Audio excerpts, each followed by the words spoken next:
Right, so well, the Ministers of Transport and Tourism, Fikile, Mbalula and Lindiwe Sisulu, have both released a statement saying that they've been briefed about the delays in flights at the Tambo International Airport related to fuel challenges. Yesterday, several flights had to be delayed, affecting travelers. The Airports Company of South Africa, ACSA, says the situation is under control and that operations are back on track. But let's get the latest now as we speak to Terence Delomoney, who is the Group Executive for Operations at ACSA. Terence, good morning to you. Thank you so much for giving us your time. Good morning to you and the listeners. Yes, I can confirm. I can confirm that operations at OR Tambo and through our network of ACSA airports has normalized as of this morning. But perhaps before I go there is also to just extend our apologies for the inconvenience that was caused through most of yesterday when those early flights were initially delayed, and obviously the knock-on effect that we had through the day yesterday.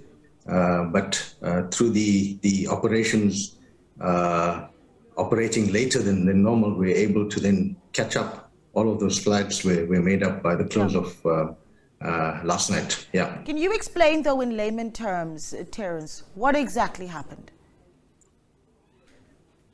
Okay, so this was not, and we heard reports of having a fuel shortage, so we had sufficient fuel. So we averaging about 12 days worth of stock. However, this was a failure on a valve system that supplies the fuel from the storage tanks into the fuel hydrant system that then gets pumped into the aircraft. So it was a point of failure on a piece of equipment, and essentially by the time that equipment was replaced, at that point in time we had already scheduled to start operations, and therefore those morning flights between 6 o'clock and 8:30, when the system was then bypassed and put onto manual mode. By that time, there were a number of flights that were due to depart out of OR Tambo, but they couldn't because the refueling could not happen. So it really was a technical failure on a piece of equipment in our fuel farm, rather than a shortage of fuel. Well, let me sit there with that technical issue for a moment. I mean, is this going to be an ongoing issue? You must, of course, consider the critical time that the country is in. It's the festive season. The economy should be boosted by movement of tourists domestically and internationally. That something as small as that technical glitch has a massive trickle-down effect for an economy that's really trying its best to stay afloat. So how do we ensure that this doesn't happen again? Do you have infrastructural challenges or maintenance issues? I would venture to say that not. We've actually done a lot of preparatory work to build up to this festive season. In fact, there were initially challenges with us mothballing a lot of equipment that we got back on track. And to be quite honest with you, on the fuel system, this single point of failure was not envisaged, and we don't see that happening again. Obviously, what it means, because this happened yesterday, our focus really was on getting the operations back on track. There are quite a bit of detailed evaluations and investigations that are currently taking place that will just ensure that we could, prevent something like this going forward, and to understand what would be other mitigating controls that we can put in place. I must emphasize, though, that the situation, as bad as it was yesterday, could have been worse. And because of some of the contingencies that we had, they were able to swap out some of those parts on that valve and get us operational again at 8:30.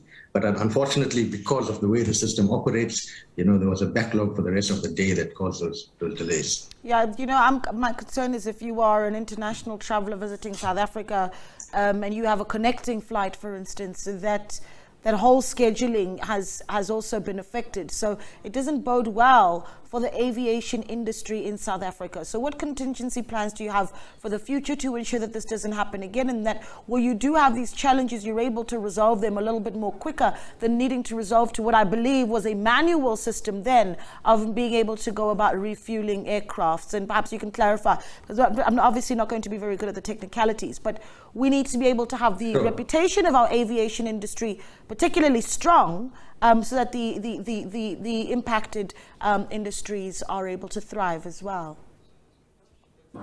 No, absolutely, and you're quite correct. I mean, we, as you can imagine, in our industry, that's actually subject to a number of things that could potentially go wrong. So there are a number of contingency plans in place. And for this particular incident, one of our plans was to have some spare stock holding of parts to fix up a problem when it happened. And as I said, it did. We were able to change out those parts.